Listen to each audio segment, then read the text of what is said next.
पर आज की डेट में क्या आप खुश हो? आह, खुश हो यार। उसमें बड़ा प्यारा सा शेर है, कोई तो बड़ा अच्छा सा शेर है कोई तो कि इरशाद। आ, क्या है वो कि मौत तो मुय्यन है, रात भर नींद क्यों नहीं आती, पहले आती थी हाले दिल पे हंसी, अब किसी बात पर नहीं आती। तो अभी खुशी का पता है क्या, इट्स वेरी कि मोमेंटरी खुश एक अलग चीज़ है। जिंदगी की उतार चढ़ाव परेशानियां चलती रहेंगी, वो चलती रहती हैं। हुँ, वो लम्हे लम्हे वाली खुशी जो होती है ना, आई थिंक वो सबसे बेस्ट होती है। इस मोमेंट में मैं राइट नाउ मैं बहुत खुश हूँ। मैं हूँ इस वक्त मैं काफी खुश हूँ, अगर आप बोलो क्या ऑल ओवर जिंदगी में, नॉट रियली, क्योंकि मुझे चाहिए कि कुछ चीजें सही भी हों, हुँ। बट अभी आपको क्या लगता है कि आपको क्या चीज़ खुशी देगी? मुझे क्या चीज खुशी देगी, to be back on my feet, to get back on my feet right now. क्योंकि फाइनेंशियली? नहीं, नॉट फाइनेंशियली यार, एक एवरीबडी एक पूरे सेंस में होता है। अभी देखो, एक साल लगा मुझे वापस टीवी में आने में, because I was hmm, holding my self back. मुझे कुछ भी नहीं कर लेना था, और ऐसा भी नहीं कि किया कि नहीं किया मैंने। अभी ये वो पॉकेट एफएम था, आई डिड पॉकेट हाँ, एफएम। हाँ। No, only reason I did it, मुझे मेरी ईएमआई निकालनी थी। मैं परेशान बैठा हूँ कि यार मेरी ईएमआई कैसे जाएगी। मुझे कॉल आया कि अरे सर ये है, ये आपको, लेकिन अब हम ये इतना इतना ये है आपको, पेमेंट भी आपको हफ्ते पे मिल जाएगा। I said yes without even listening to the story. मैं कहा okay done, I am coming to the set. हुँ। तो इट्स लाइक कि you have to make sure a lot of things. तो जो चीजें, और आई डोंट थिंक सो कि अलीबाबा जैसा वापस कभी कुछ आएगा। वो एक बहुत ही अलग चीज थी, वो बहुत अलग चीज थी वो। अनलेस और अनटिल मैं किसी दिन फ्रस्ट्रेशन में आके अलीबाबा बना दूं।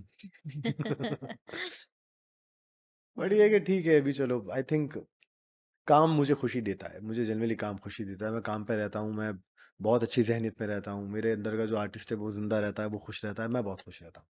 तो हाँ, अगर काम मुझे ये है कि मिले और अच्छा काम मिले, तो उससे तो अच्छी क्या ही बात होगी।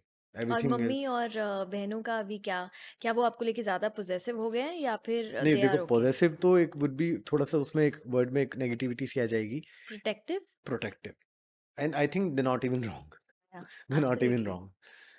आई एम टेलिंग यू, मैं मतलब अभी जब से हम लोग बात कर रहे हैं उससे पहले से मैं 3-4 बार ये चीज़ बोल चुकी हूँ कि मैंने आपकी सिस्टर्स को, स्पेशली जो बड़ी वाली दीदी हैं, उनको जब देखा था ना वो इंटरव्यू दे रही थी, मतलब ऐसा लग रहा था, ऐसी वाइब आ रही थी कि मुझे अपने बच्चे को किसी भी हाल में बचाना है, तुम हाथ लगा के दिखाओ। वो वाइब्स आ रही थी मुझे आपकी सिस्टर से। डेफिनेटली। सो अगर वो प्रोटेक्टिव हैं तो बहुत अच्छी बात है, और नहीं नहीं होंगी भी। वो, कोई भी, मैं दीदी नहीं बोलूंगी, कोई भी माँ होगी, कोई भी माँ हो हाँ जाएगी। नहीं, और अब हमने साथ में जिया भी है अच्छा खासा, yes, we have yes, seen a lot of things. Yes. तो बचपन से we are there for each other. हाँ। वो लम्हे में वही, जब मैंने उनको थैंक यू बोला तो she said only one thing, या तू नहीं करता क्या मेरे लिए, हम्म, जिसके ऊपर तो कोई बात ही नहीं रहती। फिर मैंने कहा हाँ यार, तो फिर तो अल्लाह ना करे। बट नहीं नहीं, डेफिनेटली। तो फिलहाल तो यही है कि खुशियां दे पाऊँ अपने घर वालों को, थोड़ा अच्छा टाइम हम्म। दे पाऊँ। उन्होंने यार बहुत बेकार टाइम देख लिया मेरी वजह से, बहुत बेकार टाइम देख लिया उन्होंने। चलो मैं तो जेल में था, कुछ देख नहीं पाया, मेरे घर वालों ने बहुत कुछ देखा है यार। Yes. वो मलाल होता है कभी कभी उस चीज़ का, मलाल बहुत होता है कि यार कुछ चीज़ें वो लोग डिजर्व नहीं करते थे जो उनके साथ भी हुई। अगर आपको एक एक बात बोलनी है दीदी को, मम्मी को, बहन को, तो वो क्या होगी? जो शायद, वैसे तो आप काफी बातें कर चुके होगे उनसे, बट स्टिल। ठीक है, I am trying to be a better man every day. Every day, ये बोलने के लिए नहीं, जनरली एवरी डे मैं सोचता हूँ कि यार कैसे खुद को थोड़ा और बेहतर बनाया जाए, कैसे थोड़ा और जिम्मेदार खुद को बनाया जाए। क्योंकि मैं चाहता हूँ कि फादर तो थे नहीं, तो एक होता ना कि एक लड़की के बाप का घर होता है, तो she lives under that tree, and एक सुकून में वो रहती है। आई थिंक आप रिलेट कर पाएंगी। हम्म। तो चाहता हूँ, मैं वो चाहता हूँ कि वो मैं अपनी बहन को दे पाऊँ, कि वो जिंदगी जिए अपनी, जितनी जीनी है, जैसे जीनी है, कि मैं उतना प्रोवाइड कर पाऊँ कि मेरी फैमिली सुकून से रहे, हम्म। किसी तरह की तकलीफ ना हो। और पैसे का आना जाना ना लाइफ टाइम लगा रहता है। Money is like a prostitute, it's not loyal to anybody, it comes and goes. So इस पे गश खाना, या इस पे एकदम वो करना कि अरे आई हैव इट,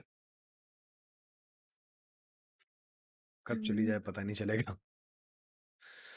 तो लेकिन रिश्ते बहुत ज़रूरी हैं। हुँ, वो रिश्तों का रहना बड़ा ज़रूरी है। पैसा जेब में हो, ना हो, रिश्ते हैं ना, तो बहुत आप खुश हो। मैं मम्मी से कल ही ये बात कर रहा था, मैंने कहा मम्मी आज की भी डेट में अगर हम देखो we are happy, all of या अस। ऐसी कोई प्रॉब्लम नहीं है। हुँ, खाना मिल जाता है, सर पे छत है, अच्छी जगह रहते हैं, इज़्ज़त भी है माशाल्लाह। तो उस लिहाज से देखा जाए तो खुशियाँ तो हैं। हुँ, बाकी मटेरियलिस्टिक चीज़ें आना-जाना लगा रहता है, उसको हम इतनी तवज्जो वाक़ई में नहीं देते हैं। हम लोगों में वो है ही नहीं। इमोशंस ज़्यादा मैटर करते हैं।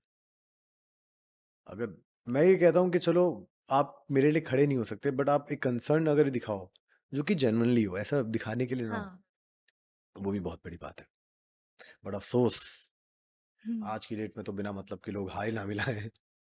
क्योंकि जेब में तेरे पैसा है तभी लोग पूछेंगे तू कैसा है?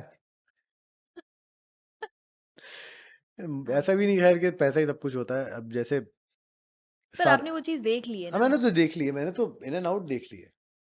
मैंने इन एंड आउट वो चीज़ देखी है कि क्या होता है, कैसे होता है।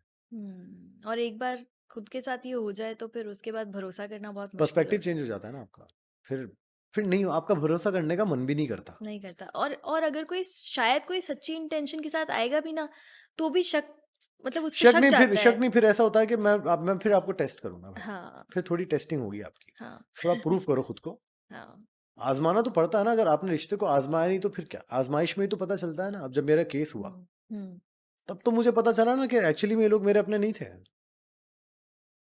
जब मेरा शो आ रहा था, तब मेरे साथ सेल्फियाँ भी लेनी थी, स्टोरियाँ भी डालनी थी, हुँ, तब वी वर वेरी प्राउड भी था। डाउनफॉल के टाइम पे कहाँ थे? जो मेरे अपने थे, वो तो मेरे साथ ही थे। वो तो कभी हिले नहीं, जो जेनुइनली मेरे अपने थे। और आधे लोगों को तो कुछ तो मेरे दोस्त ही थे जो ऐसे बोलते थे, "वो तो गया अंदर, वो तो लंबा अंदर गया, वो तो बाहर ही नहीं आने वाला।"